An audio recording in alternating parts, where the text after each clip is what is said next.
Welcome to BitMoveIn's Video Tech Trends mini-series. This series will cover perspectives, experiences, and advice from professionals in the video streaming industry. Today, I am delighted to welcome Richard Amos, Chief Product Officer at Ostmodern. Hi, Richard. Hiya, good to see you, Jen. You too? Ostmodern is a digital product design and technology business that creates innovative video platforms for some of the world's leading entertainment companies, including Formula One, Arsenal, Channel 4, and Fox. So, Richard, today I want to ask you some questions surrounding one of the top video tech trends BitMovein discovered in our recent video developer survey of over 700 professionals, which is how to innovate viewer engagement. Are you cool with that? Yeah, absolutely. Let's go. All right. So, first question, what is the current state of data-driven personalization for content providers? Well, I think it's strongly skewed towards reactive behavioral recommendations. And by that, I mean, I think anyone can get data-driven personalization in one way or another for their platform. It's a quite saturated market in some ways. But I think there's less emphasis on the value that editors bring to table and but a lot more on how much less you can do as a product owner if you have data. I see. And in our conversations, you mentioned that recommendations alone will not solve the challenge of engagement. I thought that was really interesting. Can you explain what you mean by this? Yeah, so I think that engagement is about understanding your users and understanding your content. And I think recommendations engines on the surface do actually achieve this. They do manage to do that. But editorial is about having strategies that tell a narrative that pulls someone deeper into a theme as they become engaged in it, whilst always offering something tangential and new than AI potentially could. Humans can see a drop off in interesting content and not think, how do I keep pulling you in with a thing that you've told me you liked 3 times? They can say, what could be new? What could be interesting Mhm. for this person? What could be a kind of breakthrough bit of content that might re-engage our users? And they can be based on data, but I think that they can also just be based on a greater understanding of content as well, and you can combine those two things. I love that point. It makes me think of with Spotify, and I use some music just for concentrating and some for sleeping, and Spotify thinks it's my favorite music, but Yeah, not necessarily. yeah, exactly the point. And TV is even more nuanced than that because you often have multiple people in the room all behaving in different ways, so you can't accurately predict, and therefore you need that element of surprise.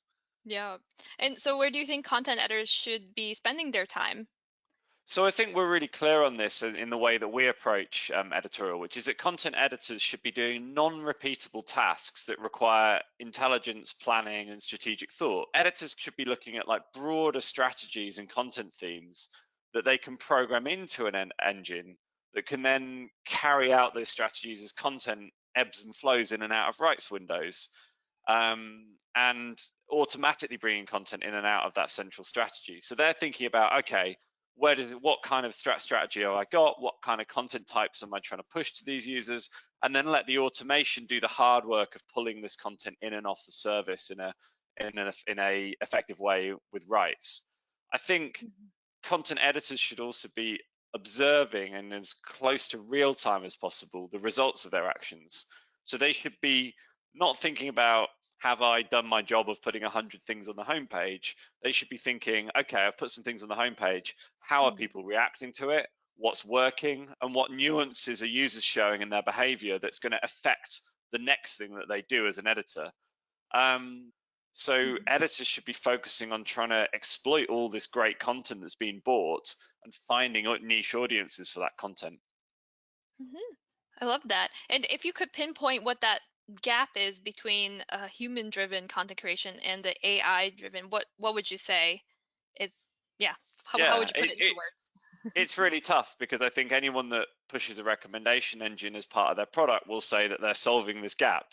And I think they are. And I think everyone is solving different gaps. But I think, just like any industry, I think humans have that knack of drawing commonalities between disparate themes and contexts and current events that AI struggles to do in an authentic way. AI will often you could have AI that reads the news, but then it will flood your product with things that are relevant, or you may have some not very nice news, but your AI will go, right, let's start bringing that on.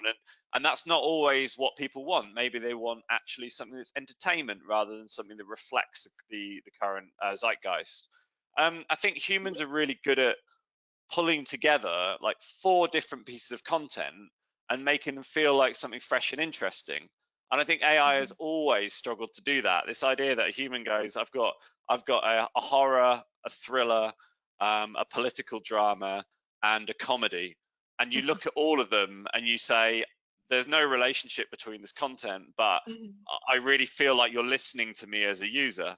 And I think our customers say that the place they use manual curation is where they want the users to remember there's that human touch.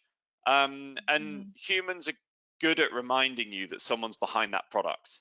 Like you come on that product, you're paying a subscription, and you come on it and you think, yeah, actually, there's someone's listening to me here. Someone's taking my money, and then they're thinking Love that. about how I can, what's best for me.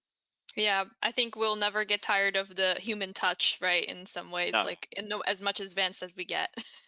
Yeah, exactly. There's always something funny that a human can do that Yeah. computer can't. Okay, so I have one more question for you. So, can we truly maximize viewer engagement with automated content creation? And how do you see this being done? And I guess what I mean is, how is Ostmodern doing this to help this case? Yeah, well, so the thing about this is, we talk about this, and you don't want to be the guy that goes down in the history books as saying that AI can't do things, because it absolutely can. And it's not about, for us, it's not human v AI. It's the obvious question is which is better, human or computer? But there's no competition there. It's a complementary set of approaches that, when combined, have more of an impact.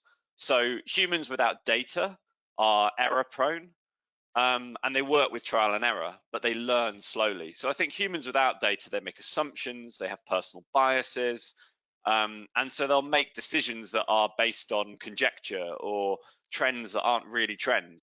And I think data without humans, though, lacks context and the creative spark that humans bring to that curation process. So I think the trick is to combine those two things to give editors that kind of control over that content whilst helping them with that control through data. And from a data point of view, allowing data to do the things that it does well automatically, but allowing that level of human intervention at the start or at the end to hone that output. And so what we're looking at is, by combining the workflows that humans do every day, that these editors are doing all day long, where they're getting content, they're putting it on the homepage, they're putting that promotion up, combining that with immediate feedback through data, they can learn faster about what makes good engagement. So as they're editorializing content, it's showing them, okay, that worked. Okay, that's not really working. You're not getting the relative engagement that you expected there. You've got a target on this content to achieve 100K views in 30 days, and you're not even close to this target after 15 days. That feedback is vital to making you think, maybe I've done something wrong here. Maybe there's something I could do better. Similarly, if you try out a piece of content for a day and it's successful, you might learn that there's a whole area of your catalog which is actually quite successful, but you've never tried it. But the only way you do that is by having that feedback in your context. Because going back to an analytics team or a BI team and saying, right, how did we do last week? By the time you've learned that data, the content's moved on, the users have changed, and the context and the users are working on has changed. Wow, really cool. Thank you for sharing all of this today, Richard. And No, thank thank you, you. everyone. Yeah, thanks. And thanks, everyone, for watching BitMoveIn's Video Tech Trends series this week. Stay tuned for our next episode. But in the meantime, check out the blog and webinars we've linked in this post on all the top 5 video tech trends and for more information about Osmodern. And thank you, Richard. You have a good day. Yeah, you too. Thank you very much, Jin. Thank you. Bye. Bye. See ya.